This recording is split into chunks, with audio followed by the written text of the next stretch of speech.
Ladies and gentlemen, this is David Mirikitani along with Grant Turner. We are weighing in, brought to you by USA Wrestling, the national governing body for wrestling in the United States, and by Nike Wrestling. Go to athleteps.com for all of your Nike and USA Wrestling branded gear, like this polo circa 2019 World Championships when Grant Turner and I were originally friends.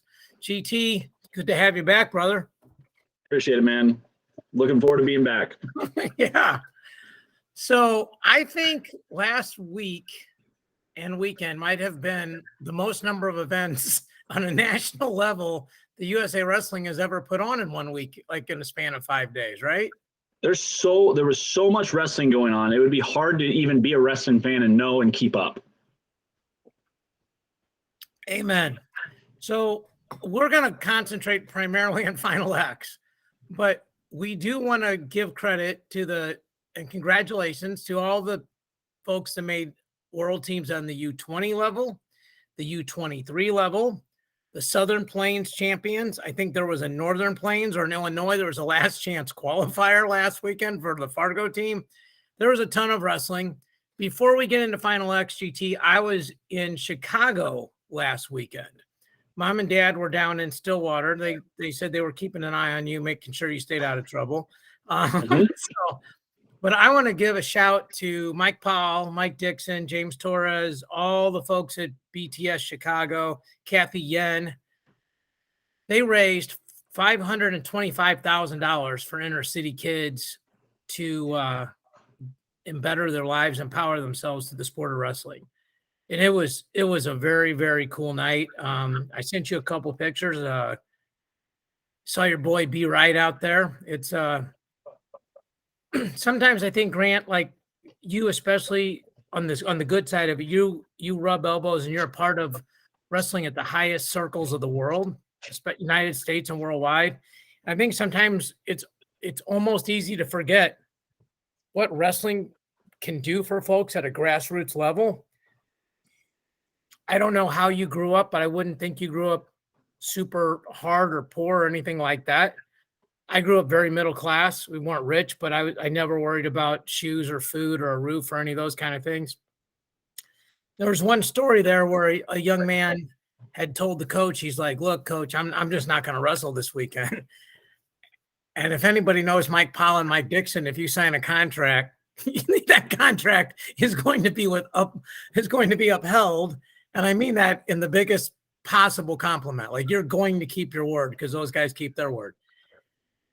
And Dixon said, "Well, look, man, you signed your contract, so I'm going to come by and pick you up." And the kid went to the tournament, and Powell's telling the story, and he goes, and he went 0-4, but he got a couple of scoring holds, and he came back, and the next day he called Dixon and said, "Coach, that was the greatest weekend of my life. Thank you so much." And it's emotional. It's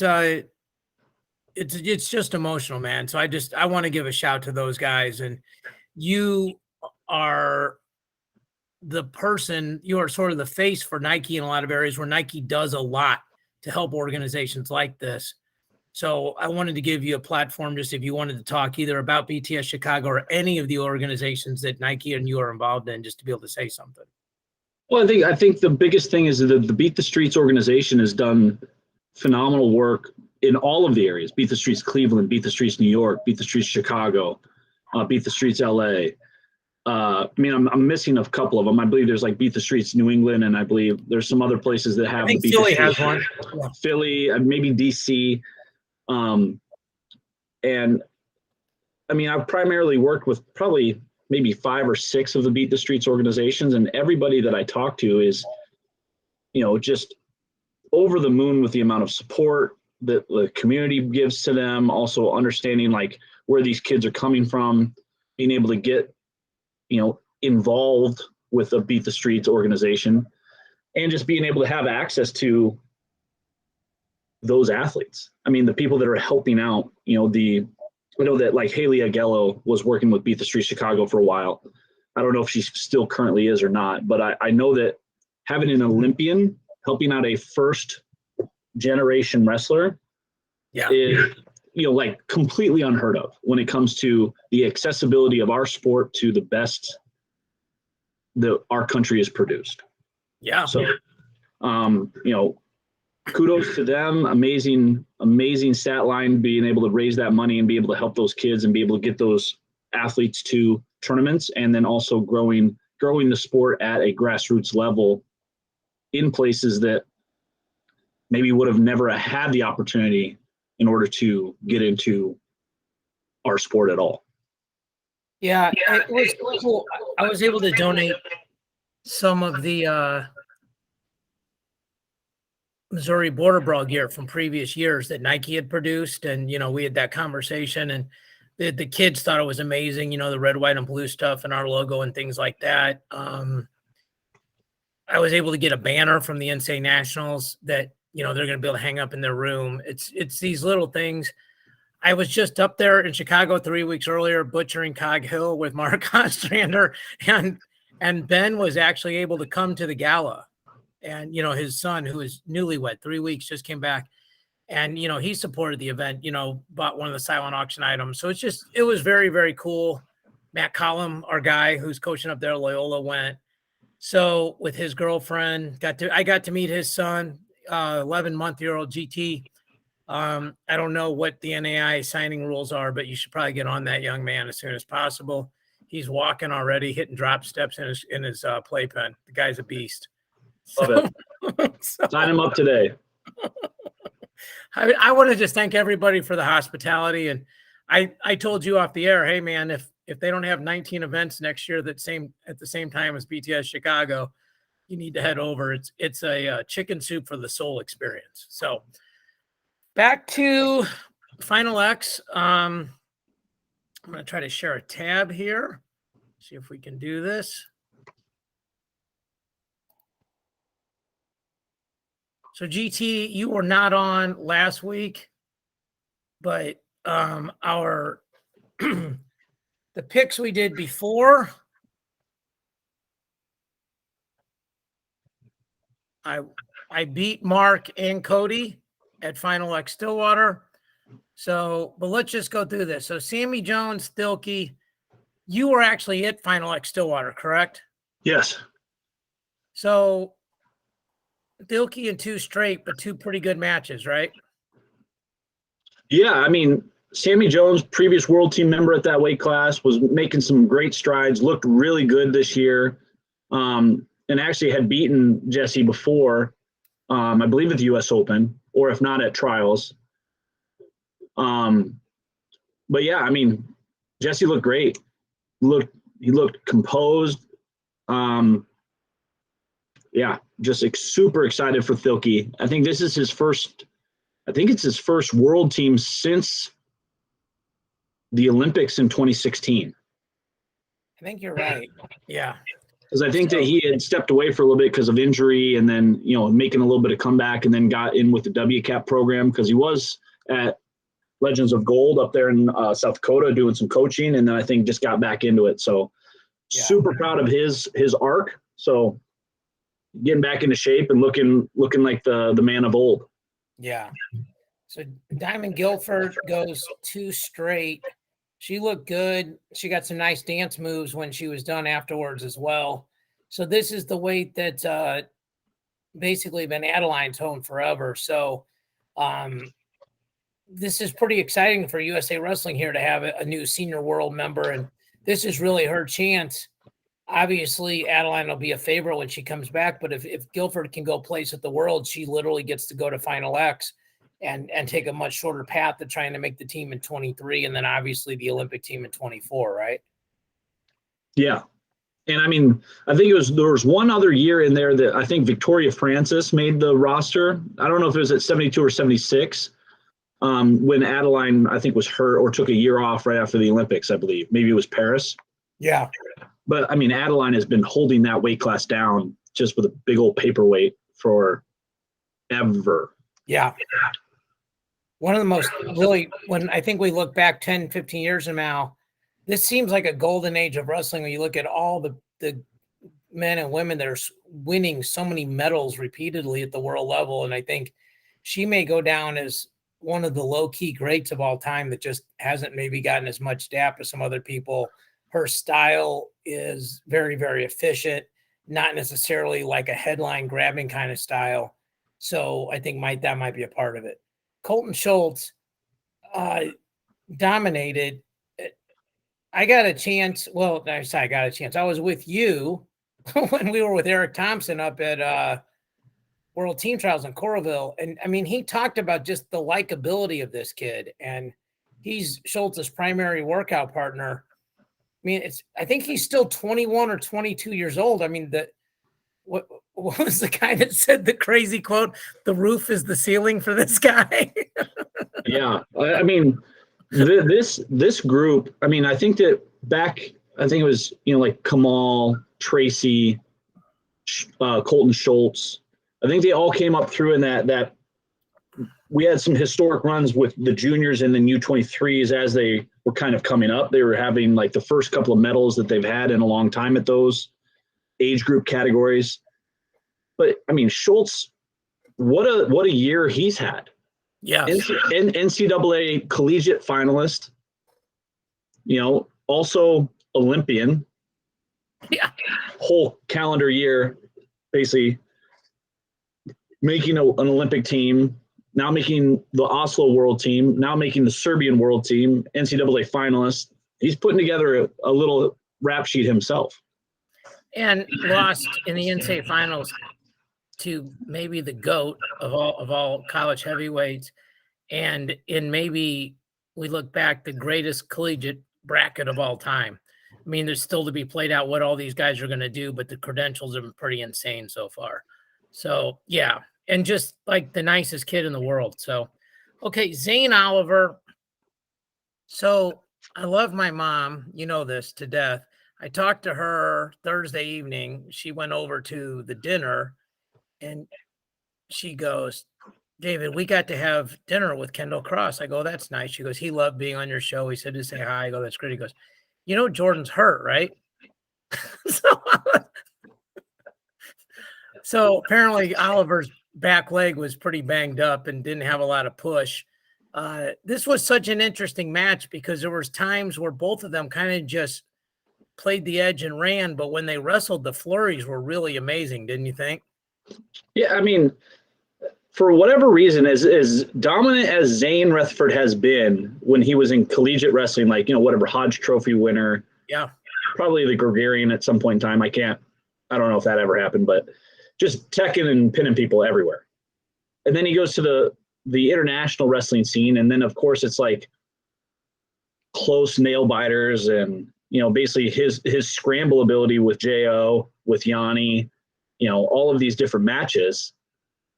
And it's just, he seems to find a way. It's crazy to me how his game has evolved over time. Yeah, I think the biggest differentiator in college was he was so good on top, right? And he would punish you. And normally it's like if you and me wrestle, I believe I'm going to be able to pick down and get away. You believe you're going to be able to pick down and get away. So all else being equal, the match is going to get decided on our feet. Well, with Zane, there were a lot of guys that never picked down. Was it Sorensen was the kid's name from Iowa that always had to wrestle him, right? And one time, Brandon Sorensen. Yeah, Russell, and had a great career of his own. Probably would have been a national champion in a lot of other eras, but it's like when he got away from Zane, Carver Hawkeye would go crazy. I mean, that's how much of an accomplishment it was. And they should have gone crazy. That's the whole thing. It's not like it was, I mean, Carver Hawkeye fans understand wrestling. So, I mean, I think you take that arrow out of his quiver and he comes back to the crowd a little bit. So again, I pulled up the rankings, the world rankings, which I'll get to after we go through these on where we stand. But, Zane's not super highly ranked at 70. So it'll be interesting to see. So this was interesting. If people are looking at this on the right-hand side are Mark's picks, my picks, and Cody Goodwin's picks. And it's the initials and the number of matches. I thought Benji would get a match, which he did. He got 2 matches. Now, this is just purely subjective. And so, but you're around this more than I am. I feel like we know who Pat Smith is, and he's an elite wrestler. I feel like Benji Peak might have a lower basement. but it feels like he has a higher ceiling. He goes for a lot more holds. That may hurt him at the world level. But I feel like he's the kind of guy, he could go 0-1, but he could also go on a streak that maybe somebody with not as high of a ceiling could. Do you see it the same way, or am I kind of out of bounds here? Well, I mean, as far as both of these athletes are concerned, Pat has been a mainstay within the Greco world. I mean, I think he's made like 5 world teams or 4 world teams. Right. And Pat has been, just a journeyman through this process. Like he's maybe not had the international results that he would have hoped for, but I mean, he's been as dominant. I mean, he's beat Kamal Bey within the U.S. He's beat multiple and countless other people that have been either prior world team members or like right on the cusp of being anywhere. But I think adding Benji Peak, and Benji he's from the school of just like grip it and rip it. Here we go. We're going to go score some points and go after things. And he has a very aggressive style in parterre where he's going to get a couple of lifts, or he's going to try to go big in parterre, which is, once again, at the world championships, it's not best 2 out of 3. So if he goes and throws a dude for 4 and then goes and gets a lift and gets another freaking 4. Hey, we're walking off the mat. We're shaking hands. Hey, thank you. I'll see you later. Right. And for people that don't know, it's an 8-point tech in Greco. So that's how we're getting there. It's right. You can get there much, much more quickly. Yeah. Go on. I'm sorry. I didn't interrupt you. But yeah, I think Benji, once again, this will be, I believe, his first senior world team. So maybe these guys haven't felt him before. I know that he's been on a couple of maybe age group category teams before and as coming up through. But I mean, as far as the senior level guys, he may pose a different feel and or a different threat to that weight class, which is going to be, I think, a really good step for him. For sure. Abby Nettie, 2 straight over Basham. She looked really, really good. So, okay. So next match here. So I think people understand, Grant, you and I are friends. We were friends long before the podcast, but this is a pretty significant landmark for NAI wrestling, isn't it? I believe, to have a world team member. I think, back in the day, the NAI had a whole bunch of, world team members and or Olympians. I was not prepared to have that conversation, but I think anytime that, especially on the women's side, a lot of small college athletics are putting people onto teams. I mean, just because we haven't had the Division I right process, right? So like Missouri Valley College producing, world and Olympic medalists, Simon Fraser University, King University out in Tennessee. But I think as a current landscape, having anybody within the college game make a world team, regardless of division, Schultz, Benji Peak, Provisor, these are, Provisor is actually not in the college age bracket, but like he is going to college. But anytime a collegiate guy can make a world team at the senior level, that's a big deal. Yeah. Because there's professional athletes getting paid good money and training year round to make these teams, and to have a college kid have that ability as a younger athlete, just age wise, is very impressive. Yeah. And the last time I saw you in person, it was with Reedy and with like Grant Henderson. And I was sitting at the side of the table with Henderson, and he was just talking about like what a great influence Provisor is in the room, like helping guys with hand fighting and just, being, I guess, for lack of a better word, a mentor. And he's got a ton of credibility because he's done it, like whether you're a Greco person or not, if you've wrestled in a world championship, if you've done that and I'm a 19-year-old, I'm probably going to listen to what you have to say about things. So that's got to be a really, great side benefit of having, brought him over to your program. It's what the RTCs are basically doing, but not necessarily having them in the room or within the club practice system, is imagine how good the University of Pennsylvania has gotten with the Penn RTC athletes, Joey McKenna, Mark Hall, David McFadden, Jordan Burroughs. Like, if those guys are telling you what to do and being able to progress your game, you might want to pay attention to some of the leaders in the room that have been there and crafted their game to an elite level. And if they're trying to bring you along, very similar to like what Provisor does within the world of Greco, is you bring those guys along, you make them better, which makes them your practices better, and then everything else falls into place. Yeah, for sure. To this next match, it wasn't shocking to me Gilman won 2 straight. That's what all of us picked. But I just think back to like when Gilman lost to Fix, I think it was 4 years ago, maybe 4 years, I think, at the trials, at the World Team Trials, or Final X, excuse me, and where Gilman is now. Like, this feels like this is Gilman's weight in America. He's one of the best in the world. He'll be the number 1 seed at the World Championships. And it feels like the gap is growing. I mean, Vito's really good at freestyle, and Gilman dominated. Gilman has been on a tear. I mean, basically from, the Olympic Games, Oslo, this calendar year, Pan Am champion, and then just shutting down Vito in that regard in those matches. I mean, Vito still got him a couple of times. And Gilman is a very stingy competitor. He does not give up takedowns very easily. And Vito got one or two of them on him, like in the second match, I believe. But one thing that Gilman did a really good job of, and I think Vito is probably one of the better guys in that weight class at, is his leg laces. Yes.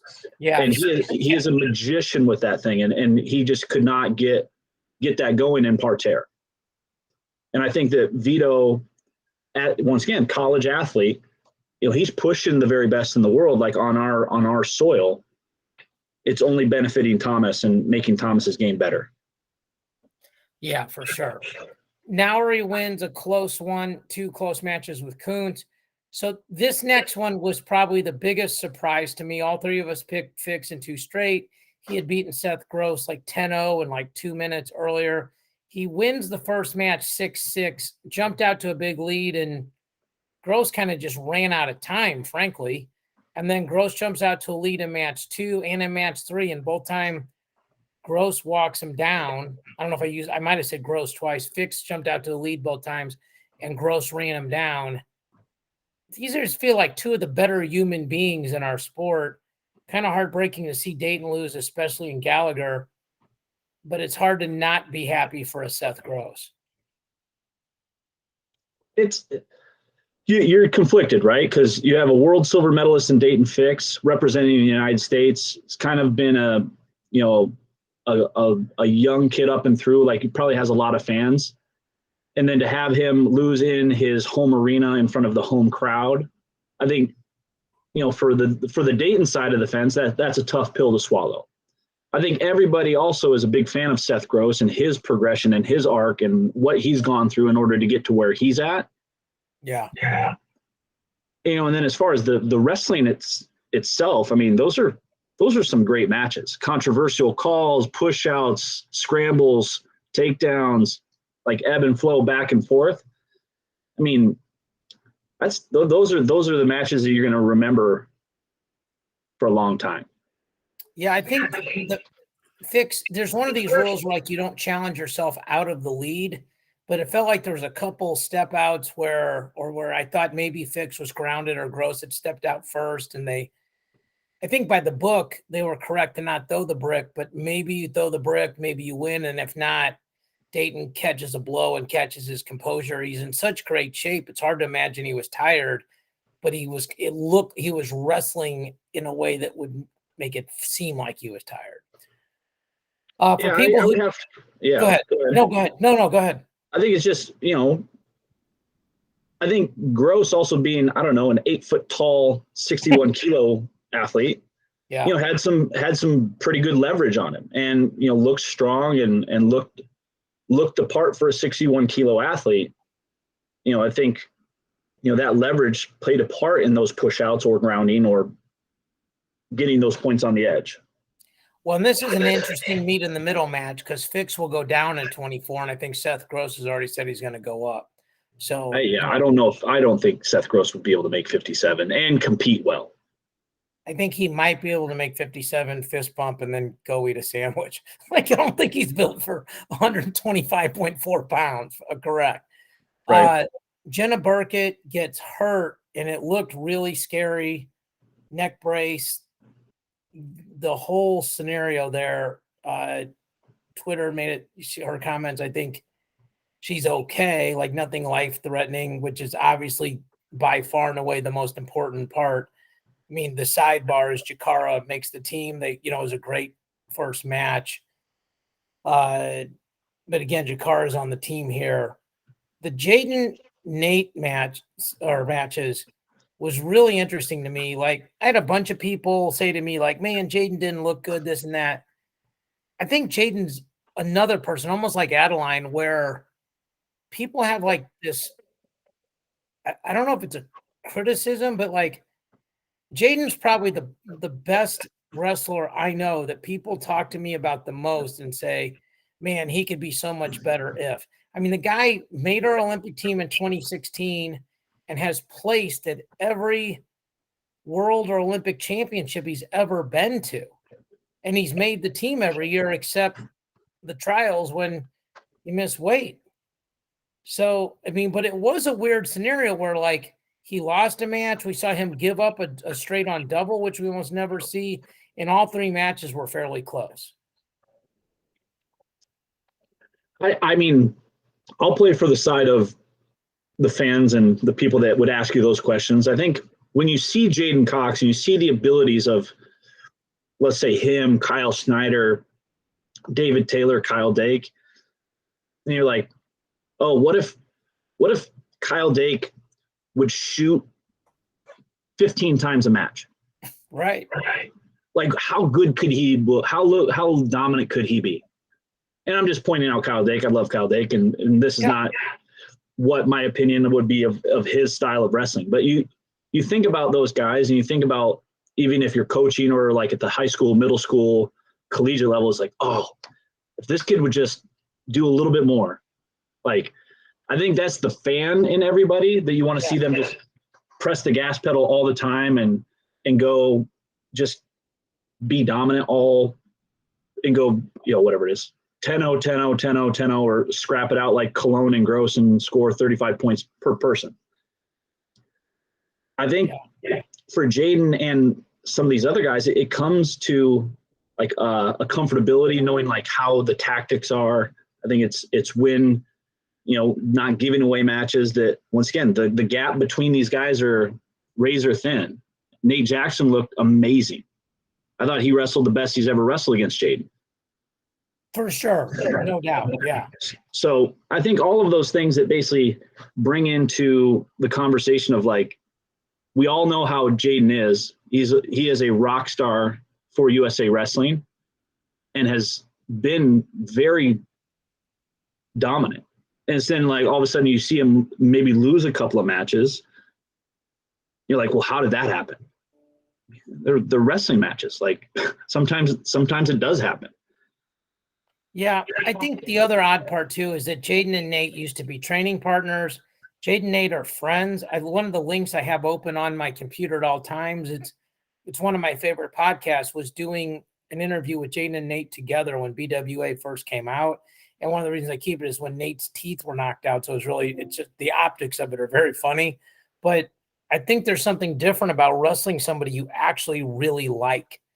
It's hard to get that same level of intensity. So we'll keep it moving because we got to talk about 18 other matches.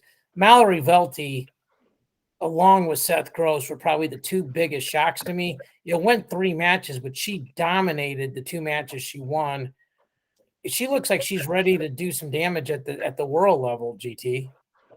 Yeah, I mean, Velty was a previous world medalist in Budapest in 2018, or she got into the 3rd and 5th place match. I believe she was a medalist that year. Okay. And Velty's kind of been at 62 So she like kind of had gone up against Kayla a few times. I think at the Olympic level or the Olympic weight year, she was at that weight rather than going up to 68. So I think finding a little place of comfort at 65 is a good weight for her. I think, just big shout out to my boy Nate Angle and the damn RTC. Really, really great move for Mal. But you can see it in wrestling. I mean, especially in that second match against arguably one of the other toughest girls in that 62, 65, 68 weight classes is Forrest, multiple time world medalist. And, Velty kind of, did that throw right into that lace, and that's all she wrote. Yeah. She looked great. Yeah. For the sake of brevity, Snyder, next topic, Men's stock, next topic. Just looked amazing. Yeah. Also, big shout out to Sienna Ramirez. I mean, she came to wrestle too. I mean, even though the score is very like lopsided, same thing with Colin Moore. Colin Moore came to wrestle. Just once again, it's just those are two tough, really tough competitors for those guys to go up against and knock off in the U.S. I was surprised Colin Moore didn't go 92 because he beat Nate at the event at the Nationals in March, and it feels like he would have had a good chance to make Final X, and and that's more of his natural weight. So it was an interesting thing. So okay, Final X New York, Kamal 2 straight. By the way, GT, you see all these yellows and greens in the middle column? That means your boy picked every winner. Just saying, 14 for 14. Well, yeah, we'll get to that here in a second. I think that there was some insider trading. I mean, especially if you're like, oh no, like for sure, Zilmer in 2. Like I would have been. I went Zilmer in 3. We'll get there. All right. Yeah. Kamal, awesome to see him back on the team. Emmett Allure looked great. I will kind of do these in bundles of 2. Anything about Kamal or Allure? Go ahead. Teammates, WCAP, top 2 guys. Britton Holmes will make the U23 world team at that weight class. Kamal talk about that, because I think that affects a Vito too, those kind of guys. Yeah, so basically the highest placing category aged athlete at the senior level will then have the U23 world team spot if they so choose to go. Automatically. There's no wrestling. Automatically. Yeah. So with that being said, Britton Holmes, U23 world team member at 77 kg, if he decides that he would like to go. Kamal coming back off of suspension, gets back on the world team. Excited to see him compete. I know that he's a fan favorite internationally just from his youth days. So very cool there. Emmett Allure looked great. Basically, just basically shut down everything that Skylar was trying to get at. Basically kind of had some really good tactics against Skylar, and Skylar had been, U.S. Open champion, and then also Pan Am champion. So I think I heard something on the Flow broadcast that Emmett was like literally like hours away from being eligible to go to the Olympic trials, because I think she was too young in order to even compete at the Olympic trials at 60. Oh, wow. So I think, crazy story, but young up and coming talent that has been very, very good at all the age group levels. Now at the senior world team. Okay. Henderson, Yanni, first match, awesome match. Yanni picks him up, sets him out of bounds with 2 seconds left, or else my Yanni in 3 pick might have been dead on the nuts. And then Alan Vera, dominant 2 straight. I probably was a prisoner of the moment a little bit because Henderson had been on the podcast, but I wasn't that far off on thinking he might steal a match. No, I mean, quite literally, if the late match heroics of that underhook getting into the shot and then basically lifting Henderson out of bounds, Evan wins that match. For sure. Yeah. Because Yanni was just diving in on stuff, and basically just got to one attack there at the end and basically just walked him out of bounds as like time expires. It's like, all right, here we go. There's my point. Yep. All right. We're going to skip bout 5 because we're going to come back and talk about that. Yep.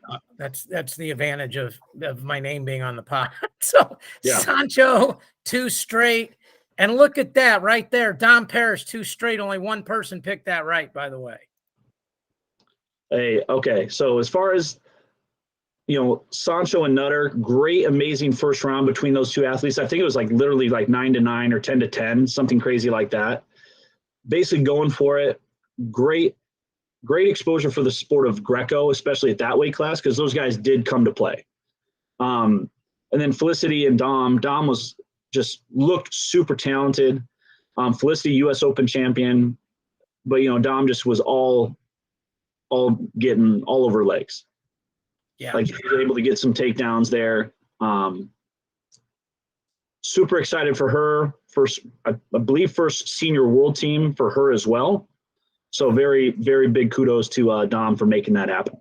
Yeah. I talked to Pritz late last night. He was there, obviously. He said, Dom has jumped levels for her. It was a mental adjustment from being kind of a training partner from a lot of these young ladies to actually being the, like we would say, the man, the girl, or the woman at a certain weight class. And she's done a great job mentally of making those jumps. Also said that Kayla Miracle is on the mend and should be ready to go by the time they do their special wrestle off. Ildar, three tough matches with Dalton Roberts. Giangelo, 2 pretty easy matches with Braxton Amos. Go ahead, GT. Tracy Hancock, returning world medalist, the only returning world medalist for the Greco team, looked phenomenal. Just looked dominant. Braxton is, once again, going to be a U23 world team member. Looking forward to seeing what he does on the international scene. But Tracy's got that weight on lockdown. He's looking great. He's super young too. And then Dalton, Ildar, those guys just love going 3 matches. It's like, hey, you get one, I get one. We'll sort it out here in the end.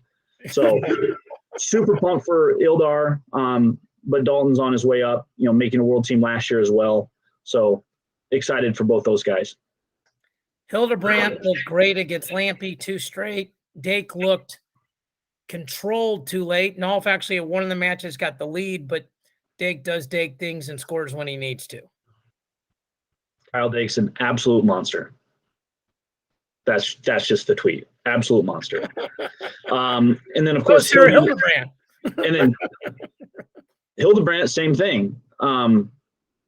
Talk about like kind of a low-key goat. She's on a good little run here. Yeah. So super excited for Sarah. Once again, going back to the World Championships, looking for that elusive gold medal. Let's go get it. Yeah, that put her in that GOAT conversation. That you got to get 1 gold to be in that conversation. But yeah. Speaking of GOATs, Helen Maroulis, 2 straight, brought out the new kicks, did her own shoe design, and then Burroughs. I think Chance Marsteller is really kind of the story here, like his ascension from addiction, wins a match against Burroughs. Burroughs controlled match 3, but tell me your thoughts on the Maroulis and the JB Marsteller match. Helen making her 12th world team. I just laughed. That's so dumb. It's so impressive. Like, geez. And she even took some time off to deal with some of the concussions, some of the issues that she had faced that basically kind of sidelined her for a little while. She's just completely and utterly just a dominant force within women's wrestling. I think that she's also a humongous advocate for a lot of combative athletes, women in sport. She does such a great job of being herself. And it's just so marketable to everything. And she's just also an absolute monster with her foot sweeps and little picks and things of that nature. So her wrestling is spot on. And then, the king, man, just the king. That's all that's JB doing JB things, sock pulls, split head. Sock pulls, that's the tweet. Sock pulls. But to your point, Chance Marsteller looked and did great matches against JB. I think the tactics that he used in those matches, his ability to wrestle, and Chance getting through the gauntlet of 79 kg on his way to being the Final X representative. Vincenzo Joseph, Alex Daringer, some monsters. McFadden. McFadden. I mean, there's just that weight class is stacked. Yeah. So, I mean, also, I've never in the history of my reporting media life ever bet against JB. Yeah, you might be wrong, but you got to bet on him. Like I picked him in the 2021 Olympic trials. He didn't win, but like you feel like if you're going to be wrong, you can feel better about being wrong that Jordan lost than you are like I picked him to lose and he won. Like, why would you ever do that, right? Yeah, like, I'll take that L all day. I'll take Burroughs and Tiddlywinks, like whatever it is. I'm picking JB against the world Tiddlywinks champ. Yeah. Okay. Last two we're going to talk about. David Taylor, 2 straight. First match really close. Second match not so close. It felt like he showed some ring rust. Is that how you saw it? He hadn't wrestled since the World Championships. I heard somebody. I was either on Twitter or I was talking to somebody about David Taylor wrestling, and I think DT, the more he wrestles, the better he is. Right. So like match 1, gets the job done. Match 2, way better than match 1. Match 3, way better than match 2 and 1. On his way to the finals, and then all of a sudden he's warmed all the way up. He feels good. His timing's great. Yeah. It's like a lot of great wrestlers. You got more chance to beat him in the first round than you do in the finals. But I mean, even Zahid came out with a great game plan and wrestled a great match against DT. Looked great. I think also in the second match, that first 4 exchange for David kind of set the tone. Like I'm down by a lot. Yeah. And like getting back 4 points on David Taylor is you gotta pick and choose your battles there. Well, the other thing is because of criteria, unless you get a 4, you got to get 5. So it's even harder, right? So it's right. We've been in the corners, we've done commentary on this, so it's All right, so I just want to give you a minute to decide how many kudos you want to give me for picking Hayden Zilmer in 3 and putting it on wax over a week ago. I know that you know wrestling. So you're not blind to the fact that Zilmer is a monster. Yeah.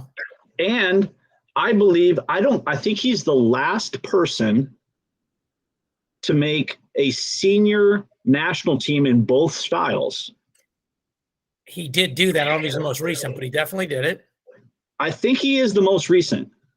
Okay. Yeah, maybe Kuhn would be another one in there that would be in the same breath or same year. But if you haven't been able to keep up with Hayden Zilmer, I believe, what was it? He was at the Fargo Championships as either a junior or a cadet. Junior. At like 106 or something like that. 88. And at that same year, at the same tournament, Dom Bradley was wrestling heavyweight. Or some crazy stat like that. That's it. To see Hayden Zilmer go from 88 pounds and then throughout his high school, then in college, he wrestled 149 for sure. I believe he was even smaller than that when he got to college. Right. And then continued to progress to now being the senior world team member at 125 kg, probably weighing 97.1 kg. Yeah, it looks like he weighs about maybe 225, 230. Yeah. It's an amazing story. It's an amazing feat for him. Could not be happier for Hayden. And then once again, Gwiz has kind of been just himself the entire time. Every time that Nick Wazowski wrestles, like, that he's going to give every ounce of effort. And I think Hayden just kind of outwilled that last couple of exchanges, like going and getting those takedowns right away. And Zilmer earned it. Earned it. Gwiz didn't give it to him. So my criteria for picking Zilmer was, I think the guys, you almost have to watch. When you pick against these really good guys, you have to see whoever beat them, right? It's like you got to go to the World Championship to see who beats Gwiz besides Gable, right? There's Gable and then Agul, Petrashvili. Like, I mean, these names better than I do, but those are the 3 things. And I'm like, what can all 3 of those guys do? They can all fire off multiple attacks. They're all good that when they don't get to the legs, they don't always get go behind. They're strong enough to not get pushed to the edge and give 1 point away. And they will keep shooting when they're down. There's certain guys when they're at heavyweight, especially, that when they're down 3 points, are like, they're not going to get it unless they can shove you out of bounds 4 times. Plus, combine that with Zilmer's not a coach. Gwiz is, so diversion of responsibility. Zilmer's got Gable to work out with, Trevor Brandvold to work out with, Dustin Schlater is his coach, Luke Becker is his coach, Brandon Higgum is his coach. He's at heavyweight university. Okay, like, Iowa's offensive lineman university, tight end university. Minnesota's heavyweight university. No disrespect to any other school in the country that's had a good heavyweight, but their history there's pretty stupidly insane. And just complete sidebar, has nothing to do with it, but when I met Hayden Zilmer 4 years ago, he was doing like front rows with 80-pound dumbbells, and when I walked in, he held one up in the hand and just dropped the other one and shook my hand while the other one was still in the air. I'm like, that's a strong human being right there. Like, Extremely strong. So we will get into the world team next week's, maybe not next week because we got time to talk about it. Next week, if we can do this, I'll be probably broadcasting live from Tulsa, from Junior Duels. The mat chats are going to be coming out. We did a preview of the women's or girls tournaments and the boys tournament of Junior Duels. GT and I have had a cocktail or two on a rooftop or two in Tulsa. His schedule is not going to keep him from, or will keep him from going this year, but that's a great tournament. You'll see the superstars at tomorrow. You'll see Fargo final preview matchups, ton of things there. Just, it's the best time of the year to be a freestyle and Greco fan for sure, right? Yep, super exciting times. World team set besides 62 kg for women, and we're ready to rock and roll.